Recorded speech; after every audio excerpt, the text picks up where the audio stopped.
Dead Cell has one of the most amazing lore I could find in recent video games. If you're into grim dark, then you're definitely going to love the story of this game.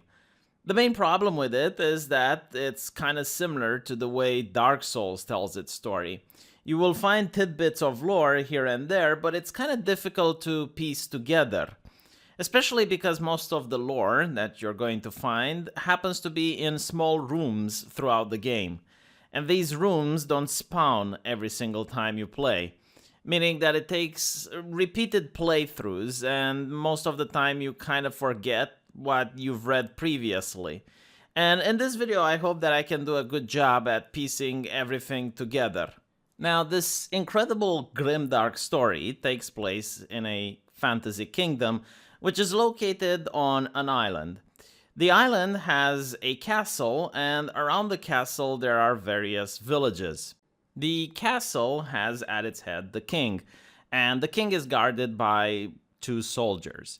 One of them is the hand of the king, and the other one is a monstrously large giant, which is called the giant. Both of these soldiers seem to be tasked with defending the king, but they do seem to harbor animosity towards each other. Animosity that is mostly set aside for the betterment of the realm. As for the people outside the castle, they seem to be mostly fishermen, and they don't seem to be very well off. And it's probably because of this that some unrest happens, which drives the king into paranoia.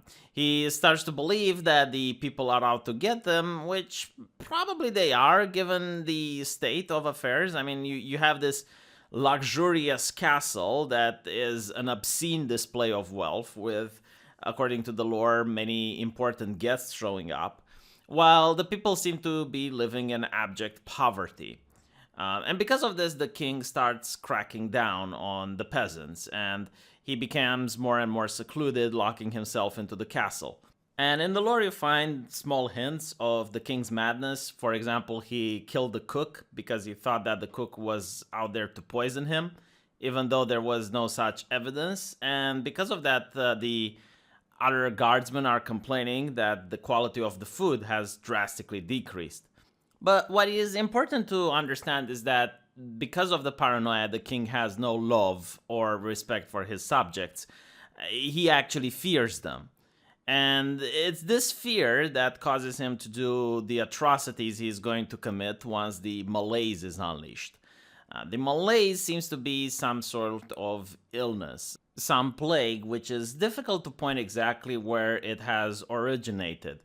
There is a bit of lore that says that maybe the rats from the sewers carried it, but then the main character questions that notion since rats are usually blamed for plagues anyway. Another example might be a pile of bodies that were dumped into the water supply.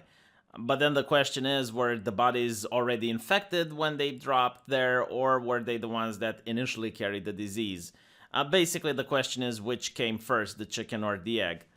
However, suffice to say that this malaise seems to be taking over quite quickly, so initially the king decided to quarantine the people infected into the dungeon. And the king orders that the prisoners should not be released even after serving their full time, showing that the dungeon was supposed to be a place where people went to die. No one was supposed to come back from it. The problem does start, however, when the dungeon becomes overpopulated, as more and more people get infected, and at one point the king decides that even people suspected of getting infected would be sent to the dungeon. As you experience the dungeon, you find out just what of a horror show it was. The guards became more and more cruel and vicious, using prisoners as target dummies, throwing them off the ramparts just to hear their beautiful screams, because only a man who is in mid-air and realizes he has seconds left to live before hitting the ground can let out such a desperate scream. And the prisoners tried to escape. Some of them tried to climb the ramparts, others tried to go through the sewers, both of which seems to have been dead ends. There is the story of a prisoner who climbed the ramparts and died out of exhaustion. The guards left his corpse there as a sign for other prisoners that would try to do the same. In the end, however, the guards seem to have abandoned the prison, as their efforts to burn the bodies seemed to be ineffective. The number of people dying was just too great, and the Malaise caused the dead to rise up and pick up weapons, causing the monstrosities that you're fighting all throughout the game. So the guards just abandoned the prisoners to their fate. Now, besides quarantining and social distancing, the king tried two other methods in order to stop the Malaise.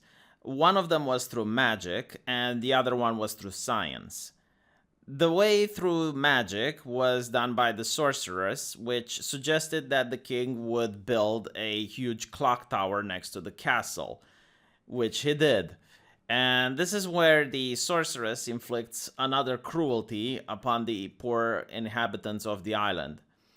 She creates a time loop, hoping that somewhere, somewhen, someone would discover a cure for this plague. And the price for this will be the unending suffering of the people trapped on the island, as they would have to experience their agony for all eternity, being pushed from time loop to time loop to time loop. The other way of finding a cure was through science, and this is where the king's alchemist comes into play. He starts researching the plague and tries to find various cures.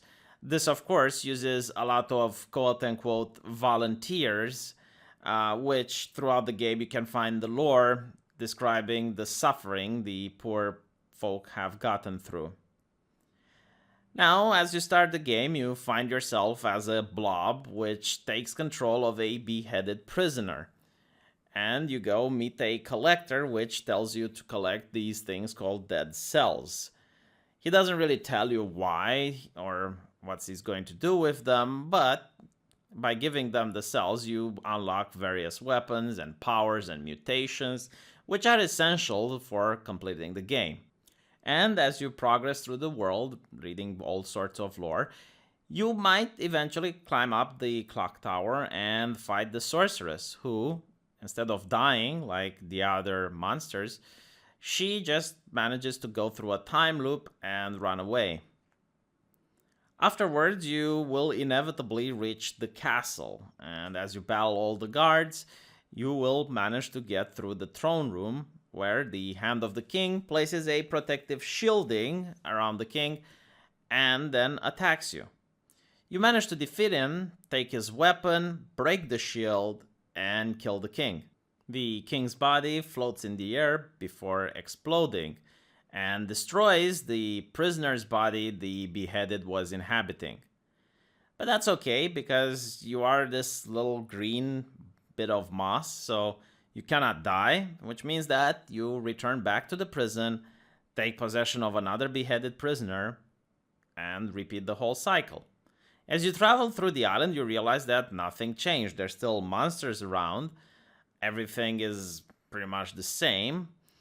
And as you manage to make your way back through the throne room, you notice that the only difference is the fact that the king is dead, but the Hand of the King is still there, and yet you manage to defeat him.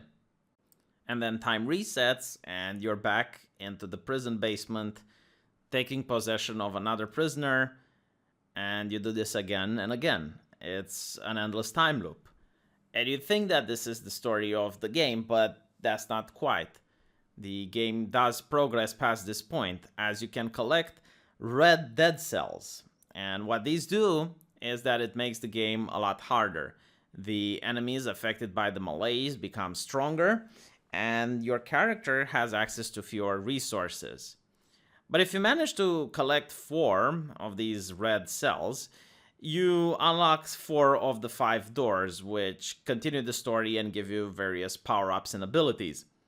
The 5th one is actually the most interesting to get, as you manage to go and find the skeleton of the giant soldier that I mentioned in the beginning.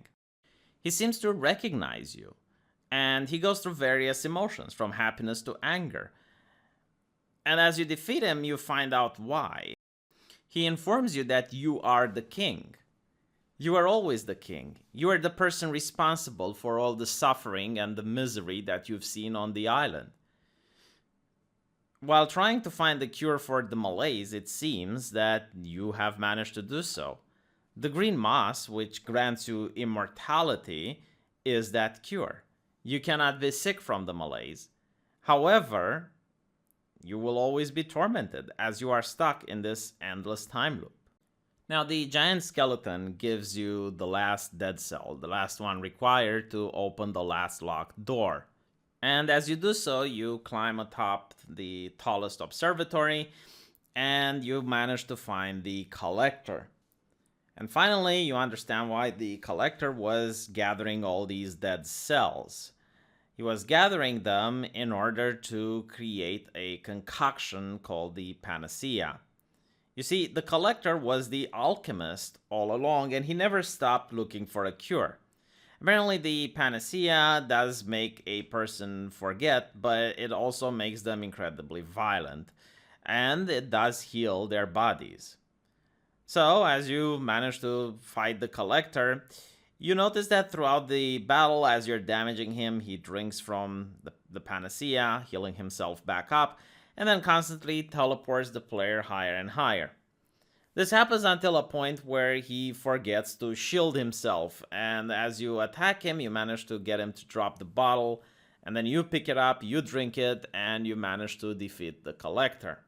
As you do another run, you eventually reach the clock tower, and as you go up, you fight the sorceress, who asks you if you know what you have done. And in her anger, she opens a portal, but this time opens it behind you, and she kicks you through it. She realizes that she done something wrong, but the player doesn't really understand what's going on. You wake back up where you started the game, and you see a lot of artifacts, and the screen is glitchy. And as you travel through the game, you inevitably reach the king. And you realize that now the king is back alive. He is not dead anymore. So you fight the hand of the king, and instead of killing the king this time around, you use a power that you have access to, which you didn't have the first time around, and manage to take control of your body. So now that you're the king, you still have the problem of the malaise. Your body is still decomposing and you're about to die. However, you do know of a cure. So you go and you fight the alchemist again, and after defeating him, you drink the cure.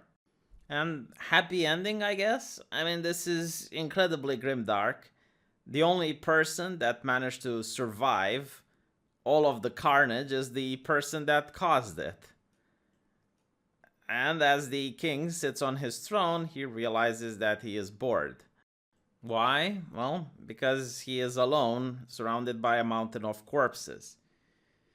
And as he thinks about what he's going to do, the beheaded walks in.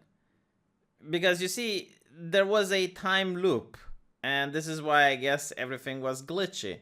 It's due to the paradox of two kings living in the same timeline.